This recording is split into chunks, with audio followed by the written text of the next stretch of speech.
So first things first, not doing research about the company. It's very, very bad, right? You attend a company interview and you don't know what the product does, right? Not having very structured answers. You are asked a question and you blabber something, right? It's very descriptive, but there's no outcome from that answer.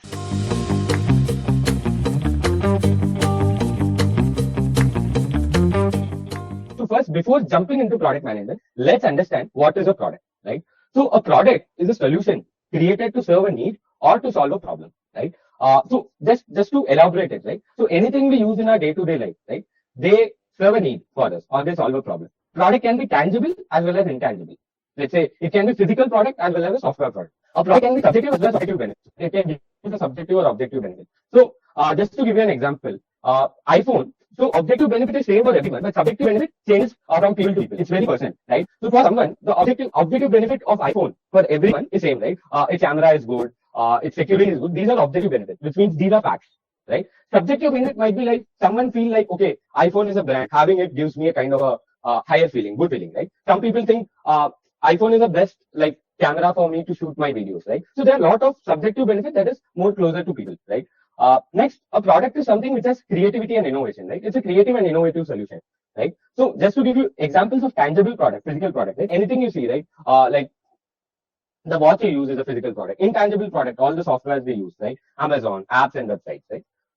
So just to give you, now we can understand what these products have provided us as a value, right? Just to understand the concept of product better. So pizza is also a product. Why? Because it is creative and innovative solution it has provided. Because let's say pizza as a food product helps you to consume a diet or let's say consume a food very faster, right? It's just a 5-6 pieces which you can consume it faster when you are let's say going somewhere or you are in a hurry, etc. Right? Or you can also consume when you are traveling. Swiggy as a product helps you to get food at the comfort of your home. You can order any variety of food from any hotels surrounding you from the comfort of your home, right? What does Alexa do? So Alexa helps you to with the help of your voice command, you can control other softwares around you. So it gives you that comfort, right? What problem it solves, right? It saves you a lot of time, like typing tricks. If you want to search something, you need to go and type, right? But with Alexa, you can just say and it will do the job for you. Now let's understand product management as a function. Okay. So product management is a function which focuses on solving users and business needs and delivering an innovative product or solution that has a positive impact on business. So I'll break this down definition. So first, as product management function, it focuses on both users and business needs, which means no product manager, right, solves just user problems, right? They solve problems that drive business growth. I mean, why would some company just solve? So let's say Swiggy as an app which has millions of users, right? Out of million users, 10 users has a problem. So we'll not solve that. We'll not build a specific feature just for the 10 users, right? It should have a business impact in terms of revenue or in terms of any metric, right? The outcome is an innovative product or solution which has a positive impact on business, right? So whatever we build should A, solve users' problem, B, have impact on business, right? So just to like show you this chart. So product management involves two things. So one is building the right product versus building the product right. So what's the difference between the two is building the right product means let's say there's a problem. You have understood the problem right. You have understood the business impact of it. Then you have understood you have scoped out the solution, right? So there's a problem.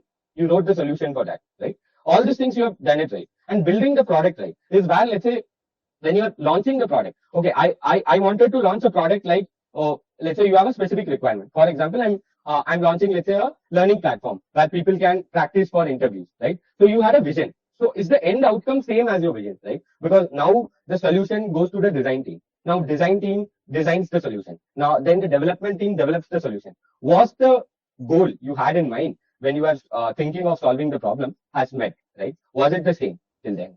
So that's what the difference between building the right product versus building the product right. So you had a solution. Was the solution the same when it was executed? Next, let's understand why do we need a product manager role in any organization, right? So nowadays, the building products has become very complex, right? A, because of technologies, B, because of competitors. So let's say there are a lot of competitors. If I want to, as a consumer, if I want to do anything, right? If I want to solve a problem, there are n number of companies who are ready to solve my problem, right? So as a consumer, I want to choose the right, okay, who will solve my problem in a more like will save a lot of time for me. B, he'll provide it at a cheaper cost, right? Compared to others. So it depends on the user. Some people will just focus on the quality of product and time they can save. Some people will focus on cost, right?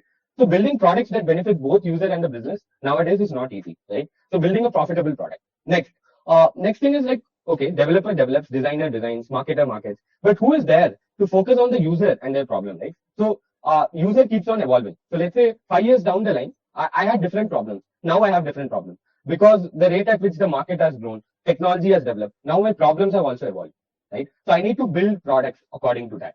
Next is making a team moving towards the same direction to drive better outcomes. So let's say as a product manager, you act as a single source of information here, right? And you act as a single source of information, and let's say you tell whatever different teams need to do and make sure they are moving in the right direction. So let's say developer need to develop or build the feature right? And in that path, if they have any blockers, right, you help them clear out, and you make sure that all of the teams have understood the problem clearly and they know like what is the outcome of the problem, right? Who are they building for, so that they are also motivated. And as I told you, act as a single source of information. So as a product manager, you are the only person who knows about the product in and out.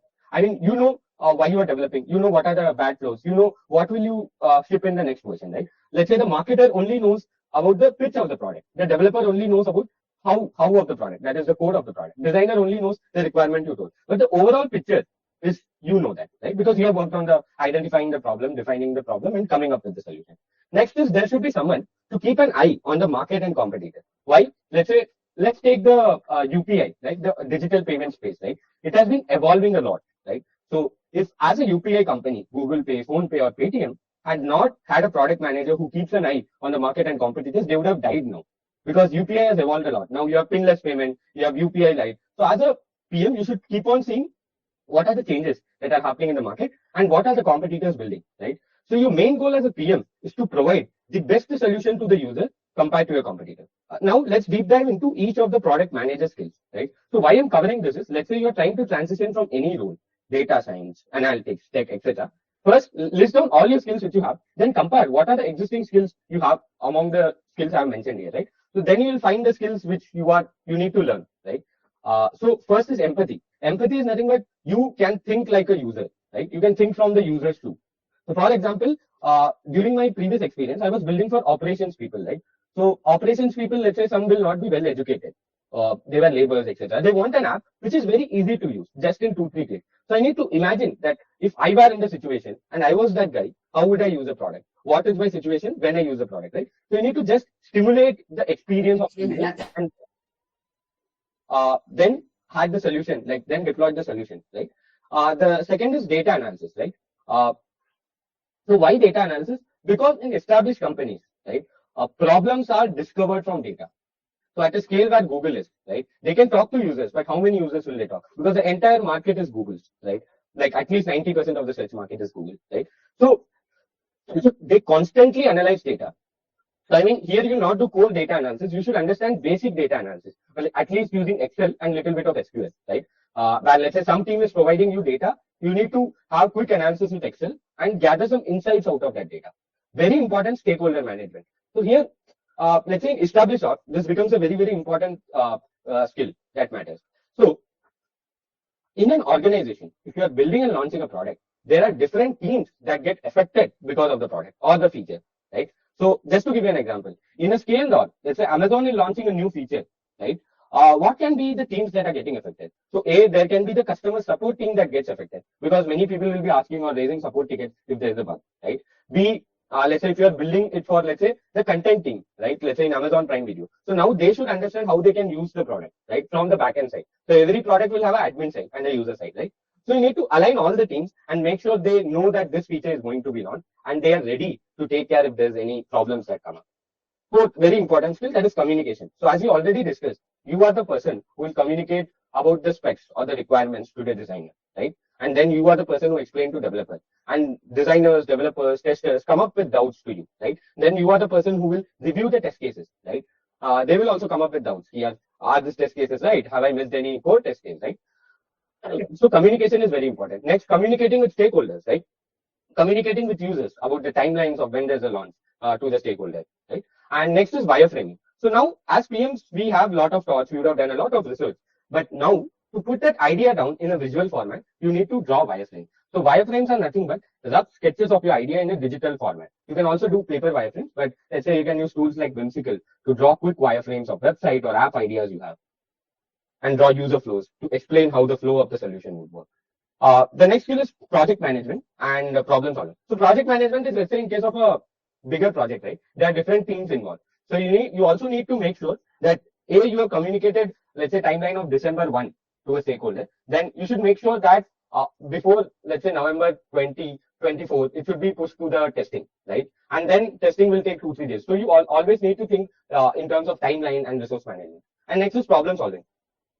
You will be always in an ambiguous space, right? You will not know in your day what to do. There will be a lot of things thrown on you. So first, you need to understand what is the right problem to solve. Second, you need to prioritize. Let's say requirements keep on coming to you, but you should act like so I would always say this scenario, right? Let's say in a football ground, the product manager is someone who stands in the midfield as a defender, right? And opponents are people who are throwing requirements or problems are coming towards product manager. And he acts as a defender or a filter and gives only the right requirements or prioritize the solutions that needs to be solved to the people behind him. That is the developer, designer, and marketer. So he acts as that defender who makes sure, who filters only the right and prioritized requirements and then scopes the solution. Next, what are the mistakes to avoid?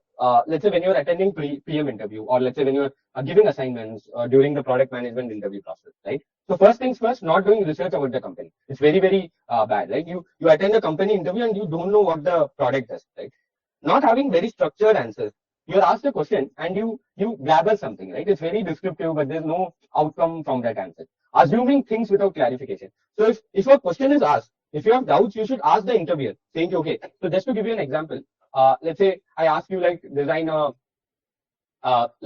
fridge for the design a fridge for middle class people, right? So first you just need to ask clarifying question, it is for which market? Is it for Indian market or is it for the global market, right? Then you need to ask, okay, what does middle class mean, right? You should always clarify it, because a middle class is someone who earns between 5 to 10 lakhs, or what does middle class mean exactly, right? So you don't need to assume things, you need to clarify them. Next, not having enough preparation, right? Before going to interview, you need to do a lot of mock interviews, right? Because there's several kind of PM interview rounds, like product strategy, root cause analysis, product structures, etc. Right? And next is, when you're answering any question, you're not focusing on user and business. You're just keep on telling the solution instead of relating them with the user of the product and the business.